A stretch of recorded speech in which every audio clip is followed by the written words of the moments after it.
Coercion. It's a word we use a lot. Mm. That feeling of being forced into something. But when you actually try to pin it down, like really define it, it gets surprisingly complicated. Yeah, it is. And especially in philosophy, you'd think there would have been like tons of work on it, given how important it is for thinking about, freedom, power, responsibility. But it was really only in the 1970s that it started getting the attention it deserved. And it pops up everywhere, right? I mean, people complain about social pressure, manipulative advertising, even whole economic systems being coercive. We're not going to cover every instance of feeling pressured in this deep dive. No, definitely not. We're going to focus on a more rigorous philosophical understanding of coercion. How have philosophers, historically and today, thought about it? How do we make sense of it as a concept? That's our mission. So it's fascinating that while the use of coercion has obviously been a concern forever, philosophers didn't really dissect the concept itself in detail until relatively recently. When we look back at the greats, how did they approach this idea, even if they didn't always use the word coercion? Yeah, you have to remember, we're talking about different historical contexts. So instead of just looking for that exact word, we have to see how they talked about similar ideas. Force, violence, necessity, what makes someone's actions involuntary, what limits our choices, those kinds of questions. Aquinas, for example, he seemed to lay some important groundwork, even if indirectly. What was his take on what we might call coercion today? So for Aquinas, coercion was this very specific kind of necessity, like one person pushing another so hard they can't do anything else. He called it the necessity of coercion. And he saw it as completely opposed to free will. So if you're coerced, it's like your will is being overridden. Yeah, basically. A voluntary action comes from your own desires, your inclinations. But coercion is external. It's forced on you. It's like violence. He even said an act can't be both voluntary and coerced, just like something can't be natural and violent at the same time. That's a clear distinction. Now, how did Aquinas see law fitting into this? Laws often involve some kind of compulsion or enforcement, right? Totally. For Aquinas, law had to have teeth. It wasn't just advice, it had the power to make people obey. And that power came directly from the ruler's ability to use force, even violence, to ensure people followed the law. He was very explicit about that. So there's always this implicit threat behind the law. Yeah. Like, do this or else. Right. He saw force and fear as necessary tools for the law, especially for people who weren't easily swayed by reason alone. The goal was not just to prevent bad stuff, but also to make people more virtuous, shape their habits over time. Interesting. But he also emphasized that this power should be public, not private, right? Yeah, definitely. He thought only public authorities should have this kind of power. Individuals couldn't just go around forcing each other to do things, although he did make an exception for, heads of households within their own families, but that was a very limited form of coercion. Okay, so that raises the question of responsibility. If someone is coerced, can we still hold them accountable for their actions? Aquinas was very clear on this. If an action is involuntary, you can't blame someone for it. And since coercion removes voluntariness, it also removes blameworthiness. He had these two main ways violence could coerce. One, directly acting on your body, making you physically move against your will. And two, stopping you from physically carrying out what you will wants to do. So basically being physically forced versus being prevented from acting. Exactly. But here's a really important distinction. Aquinas said if you act out of fear because of a threat, that's still voluntary. You're still responsible. Even though the threat is pushing you, you're still making the choice. That's a subtle but important point. Direct physical force absolves you, but choosing to avoid a threat doesn't. So Hobbes, Locke, and Kant, despite their philosophical differences, seem to have some common ground when it came to coercion. How did it factor into their thinking, especially when it comes to the role and legitimacy of the state? Yeah, it's interesting how they all converge on certain points despite their different frameworks. For Hobbes, you can't even think about the state or justice without coercion. It's fundamental. He argued that without some ultimate power to make people keep their promises, there would be no real security, no property, no justice. In the state of nature, it's everyone for themselves. So in a way, coercion for Hobbes is what makes justice possible. Exactly. We escape the state of nature by forming a social contract, and that contract requires a sovereign with absolute power to enforce the rules. That's how we get to justice. Locke, on the other hand, he didn't use coercion as much, but he agreed with Hobbes that the state was needed to protect people. His definition of political power included the right to make laws with penalties, even the death penalty, and to use the force of the community to enforce those laws and defend the state. But Locke was also way more worried than Hobbes about the potential for the state itself to become tyrannical, right?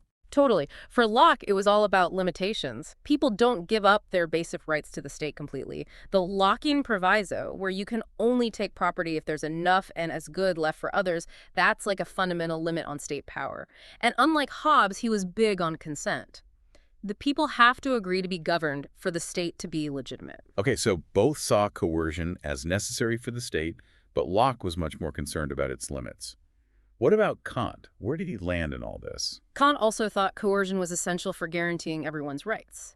He had this distinction between doing what's right because it's your duty, that's ethical motivation, and doing it because you're afraid of punishment, that's juridical motivation. He recognized that not everyone will always act from duty, so the law needs coercion to ensure that even those who might disregard others' rights are forced to respect them. And didn't he famously justify coercion as a hindrance to freedom? Did you unpack that a bit? Yeah, that's one of his key insights. Kant recognized that any coercion limits someone's freedom. But he argued that when it's used to stop someone from violating someone else's rights, then it's actually protecting freedom overall. It's a hindrance to a hindrance. He even said right and authorization to use coercion are basically the same thing when it comes to the law.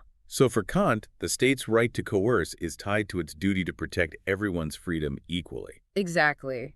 He thought that even if the state of nature wasn't always full of injustice, it lacked a proper authority to actually enforce rights.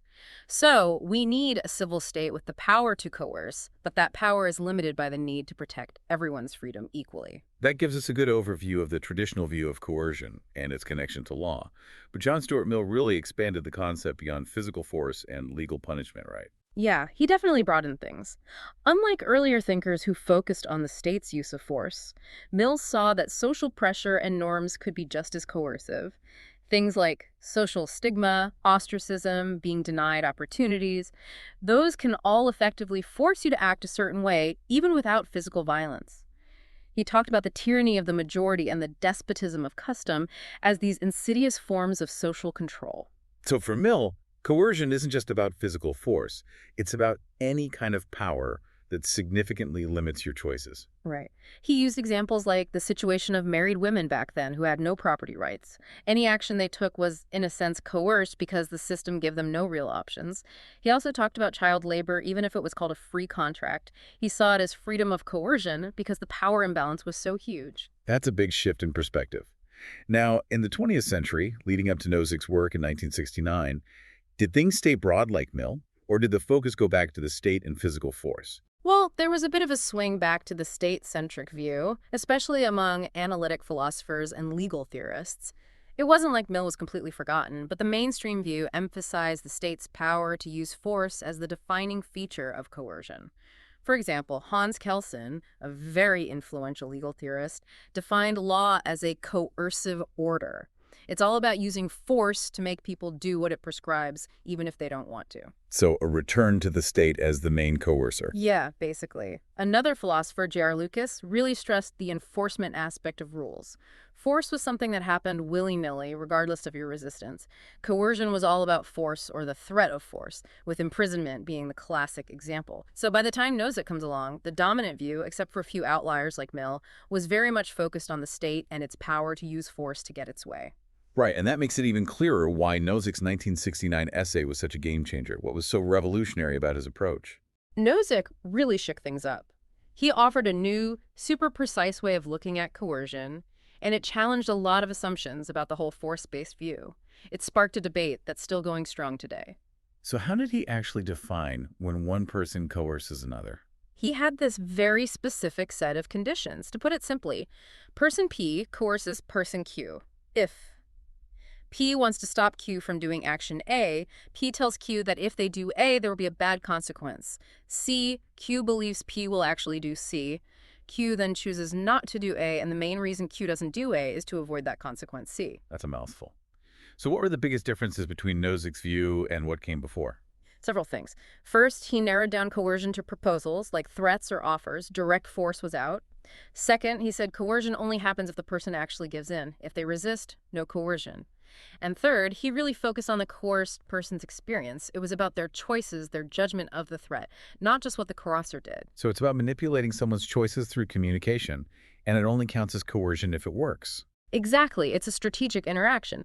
But that success condition that the person has to actually comply, that became a big point of debate. Because it seems strange to say someone wasn't coerced just because they bravely resisted a threat, right? Yeah, a lot of philosophers found that problematic. They said coercion should be about the attempt to control, regardless of whether it works. Some even wanted to separate coercion, the successful attempt, from coerciveness, the quality of the threat itself. I can see why that would be a problem. What about Nozick limiting coercion to specific acts? That seems tricky too. Definitely. He focused on preventing someone from doing a specific action A. But what if doing A requires doing B first? Is that coercion too? Or if not doing A means missing out on something good, C? These questions show that it's not always easy to separate actions like that. Right, it's all connected. It sounds like Nozick opened up as many questions as he answered. He did. He gave us this new, powerful way to think about coercion, but he also highlighted all these subtle issues about force, success, and the scope of actions. And that led to a ton of debate, especially about threats and the idea of baselines. Okay, let's dive into threats and baselines. I know that since Nozick, philosophers have been using this idea of a baseline to analyze threats. How does that work? The baseline is basically what would happen if there was no threat. Then you look at the threat. Does it make the person worse off compared to that baseline? If so, it's a threat. If not, maybe it's an offer. Can you give an example? Sure. Imagine a mugger. Your money or your life. Classic threat. The baseline is you walking down the street with your money and your life. The threat makes keeping your money worse because now you might lose your life. On the other hand, if a store offers a discount, that's probably an offer. You're getting the product for less, which is better than the baseline of paying full price. Okay, that makes sense. But what about those weird in-between cases, the throffers that seem like both a threat and an offer? Ugh, those are tricky. They have elements that are both good and bad compared to the baseline. But usually, they're still considered threats. Because even if there's a potential benefit, there's also the risk of being worse off than you would have been otherwise. So the potential for loss is what makes it a threat, even if there's potential for gain too. But this whole idea of the baseline, what counts as normal, that seems pretty important, right? Absolutely. And that's where we get into moralized versus non-moralized baselines. This is a big debate. Nozick himself realized that what's considered normal could be just what usually happens statistically, or it could be what should happen, morally speaking. And sometimes those two things don't match up at all. That slave owner example really showed that. Can you explain that again? Sure. Let's say a slave owner offers not to beat a slave if they do some work. In a society where slaves are constantly beaten, that might seem like an offer the slave avoids something bad. But morally, no one should be beaten. So the moral baseline is that the slave shouldn't be beaten at all. And from that perspective, the offer is actually a threat. Do this or I'll do something I shouldn't be doing anyway. So the correct baseline, morally or statistically, really changes how you see the situation. It does. Nozick suggested using the baseline the person would prefer, especially in cases of injustice. But other philosophers like Gore said we should always use the person's preferences. The problem is, people's preferences can be messed up, especially in unjust systems. If someone prefers to get paid for nothing, does that mean any job offer is a coercive threat? That doesn't seem right. Yeah, using preferences alone seems too subjective. So then we have Wertheimer's moralized baseline approach. How does that work? Wertheimer says a coercive threat has two parts. First, it has to threaten to make you worse off than you morally should be. Second, you have to have no reasonable choice but to give in. He uses a lot of legal reasoning here. This approach works well for situations that are clearly wrong, but it gets tricky when you try to justify things like law enforcement. If all coercion is wrong, how can we ever justify punishing criminals? That's a tough one. So we see the problem with tying morality directly to the definition of coercion. Now let's move on to coercive offers. Most people think coercion is about threats, but some argue that offers can be coercive too. How so? The argument is that offers and threats have a similar structure. Both are like, if you do this, then that will happen. And in situations where one person has a lot more power, an offer can feel like a threat. Like, imagine exploitative work conditions where the alternative is starving. That's an offer, but it doesn't feel very free. It's like you're offering something they desperately need, but on your terms because you know they have no other choice. Right. David Zimmerman is a big proponent of coercive offers. He says we have to look at whether the offer is preventing the person from getting something better. Like, if someone is stranded on an island and you offer them a terrible job, that might seem like an improvement over nothing. But if you're also stopping them from leaving the island, where there might be better options, then Zimmerman would say the offer is coercive. So the context of the offer matters a lot. It's Okay. not just about the offer itself. Exactly. Other philosophers might argue that the coercion is really in the background in the stuff you're doing to limit their options, not in the offer itself. But Zimmerman says even if the offer isn't coercive, it can still be exploitative if it takes advantage of someone's vulnerability. I could see that. Yeah. You mentioned another philosopher, McGregor, who looks at power dynamics instead of baselines. How does her view work? McGregor's approach is all about power. Forget about the baseline, just look at the power imbalance. Coercion happens when someone with way more power uses that power to get what they want, especially if the other person is dependent on them and vulnerable to harm. So even an offer can be coercive if it exploits that power imbalance. Okay, so whether an offer is coercive often depends on the context and the power dynamics at play. Now let's move on to non-baseline approaches to coercion. You mentioned there are two main types, those focusing on the pressure on the will and those looking at the coercer's power and intentions. Yeah, these approaches try to define coercion without having to figure out what's normal. They either look at how the coercion makes the person feel or at what the coercer is trying to do. So let's start with the pressure on the will approaches. How do they see coercive pressure? Some say a coercive threat creates an overwhelming desire in the person to avoid the bad outcome. It's so strong that it basically controls them, regardless of what they actually want. Harry Frankfurt is a good example of this view. He even thinks this kind of pressure can remove moral responsibility because the person isn't really choosing. He thinks this could apply to irresistible offers too, not just threats. But not many other philosophers agree with that. Others focus on the idea that coercion happens when someone gives you an option you can't reasonably refuse, but without necessarily saying it completely overwhelms your will. Fowler, for example, connects it to imposing commands on someone, which goes against their autonomy. The problem is, this might also label things like warnings as coercive, even if there's no real threat behind them. Feinberg, on the other hand, looked at the strength of the pressure. How bad is the threat? How believable is it? How much control does the coercer have? He focuses on how scary the threat is to the person and how much pressure they feel. But this can get tricky. If someone is easily scared, does that mean they're constantly being coerced? Or what if someone is offered something extremely tempting? Does that count as coercion? It gets blurry. So defining coercion solely by how it affects someone's mind also has its issues. What about those approaches that focus on the coercer, their power and intentions? These look at what the coercer is doing and why. McGregor's power-based approach is one we already touched on. Another example is Berman. He says a coercive threat is wrong because it proposes to do something that would be immoral anyway. Lamond focuses on the coercer's intention to harm or disadvantage the other person. It's the fact that they're intentionally trying to make things worse for the other person that makes it wrong.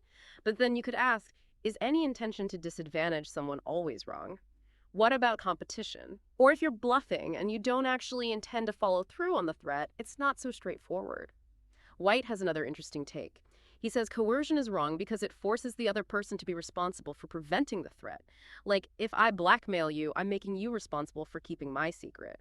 Even if the secret itself isn't harmful, it's that shifting of responsibility that's wrong.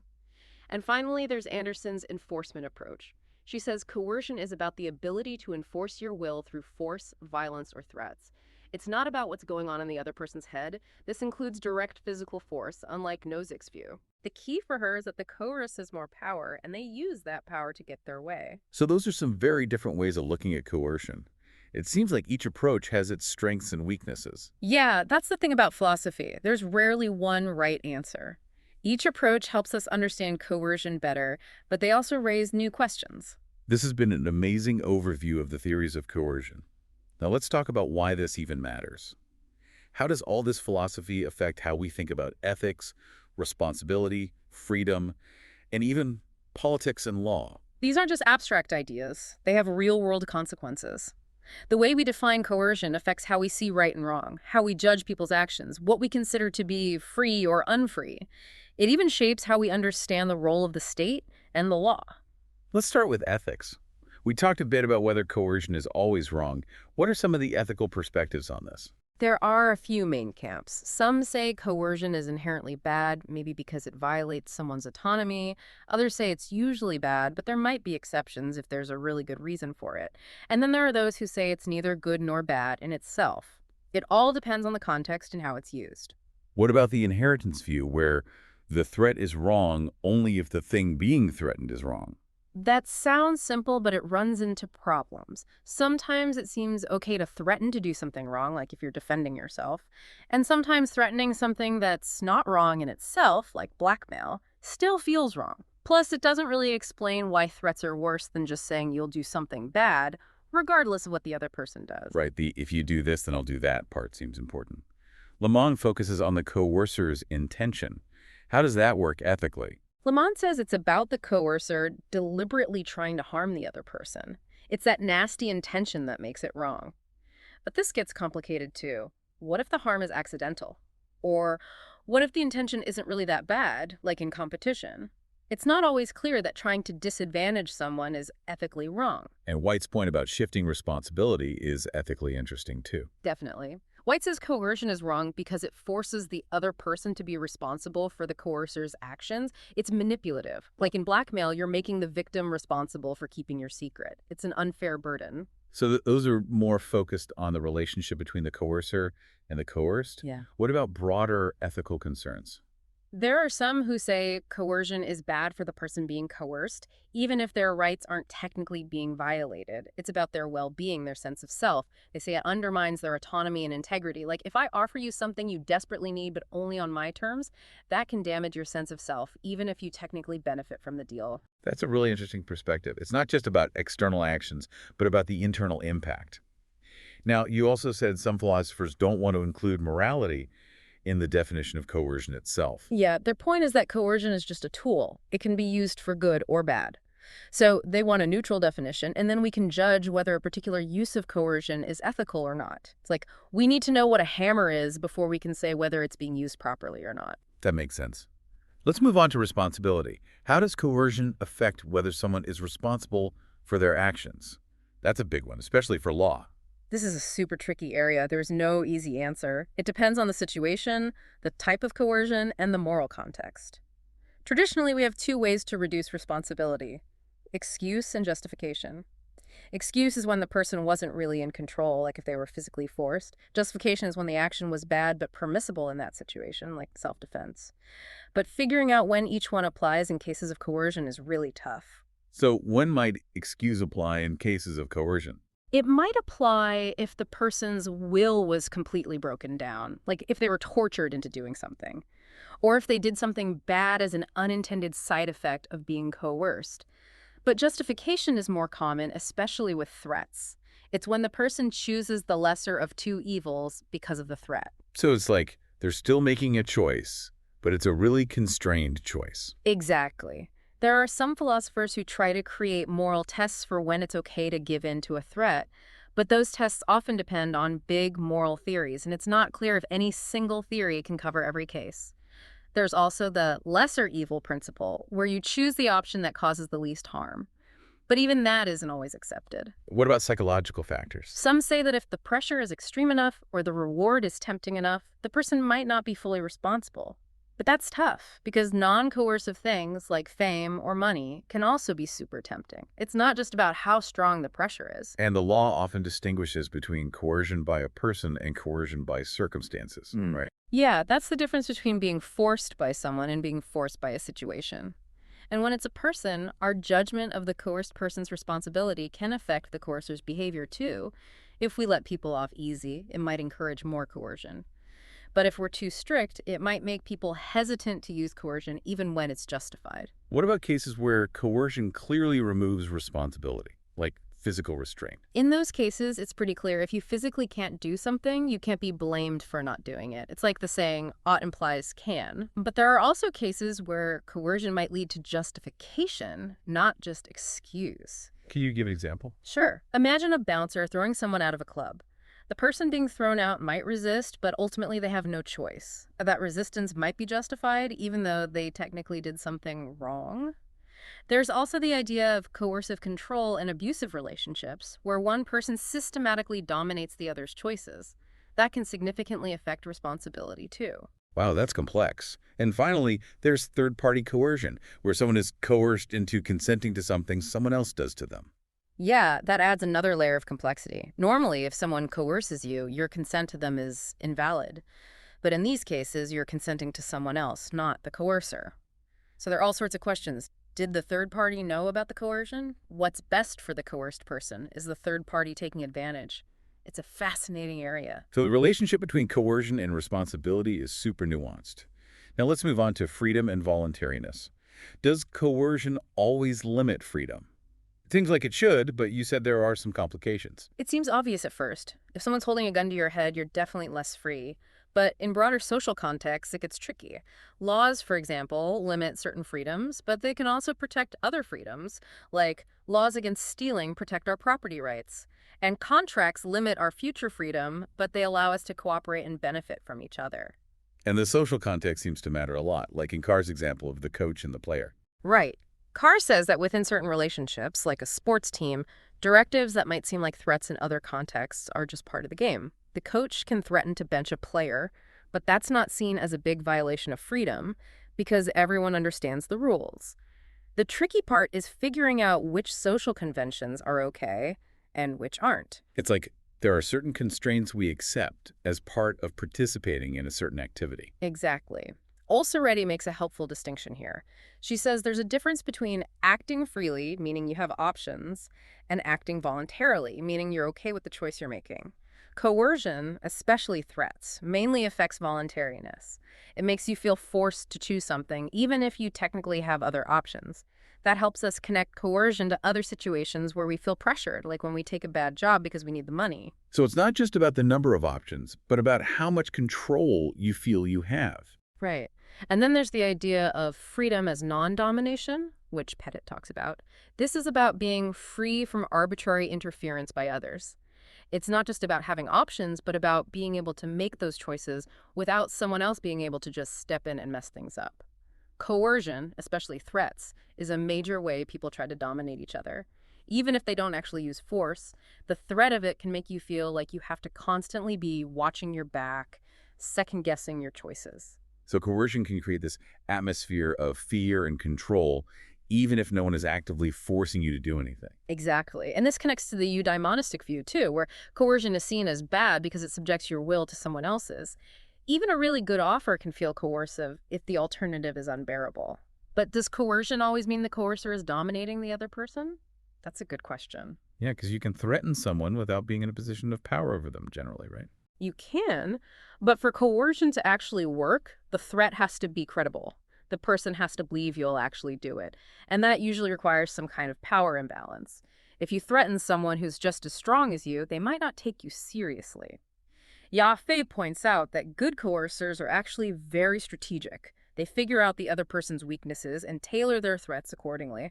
So coercion might not always start with domination, but it can definitely lead to it. And even legitimate states need some capacity for domination because they have to be able to enforce the law. But ideally, that power is limited by justice and fairness. This really shows how complicated the relationship between coercion and freedom is. It's not just about simple restrictions, but about power dynamics, social conventions, and even our own psychology.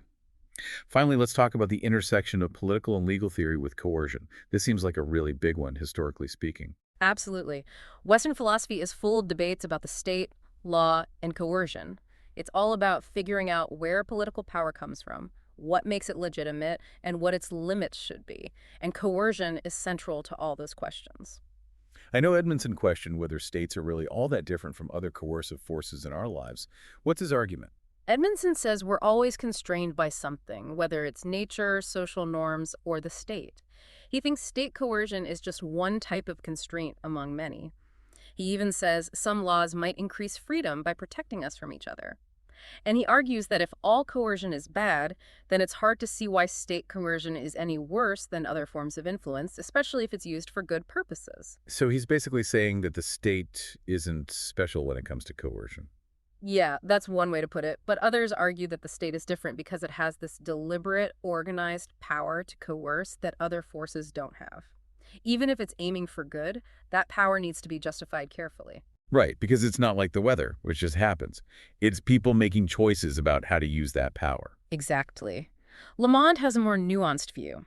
He says the core of law's coerciveness is its claim to have the right to enforce its rules, even if it doesn't always do it directly. It's that assertion of authority backed by the possibility of force that makes law coercive. He's trying to show that law doesn't always need direct force to be coercive, and that there are other ways to enforce rules besides violence. He also wants to limit the state's responsibility to only those actions it specifically authorizes. But some people say just claiming to have the right to enforce something doesn't make it coercive. They do. They say law needs actual mechanisms for enforcement, not just claims. And they point out that other groups, like religious organizations, might claim to have the right to enforce their rules, but we don't usually think of them as coercive in the same way as the state. This ties back to the debate about whether law even needs coercion to be law. Some say it's all about authority, not force. Right. Ross, for example, says the essence of law is its authority, not its power to punish. Hughes even suggests that a state might have the right to make laws it shouldn't actually enforce, depending on how likely people are to obey them anyway. But others, like Yanka, say that the ability to coerce is what sets law apart from other norms. It has to have teeth. Okay, so that's the debate about law. Now let's zoom out to the state itself. Weber famously defined the state as having a monopoly on the legitimate use of force. That seems pretty relevant to coercion. It is, and for liberal thinkers who are all about limiting state power, this is a huge concern. They worry about the state abusing its power. Anstom, for example, said if the state doesn't have a good moral justification for its authority, then it's not much different from a criminal gang. Shklar talked about the liberalism of fear, the idea that liberalism is fundamentally about protecting people from the arbitrary use of state power. And Larmore and Gauss both argue that justifying the state's use of coercion is the central problem of liberal political theory. Host speaker.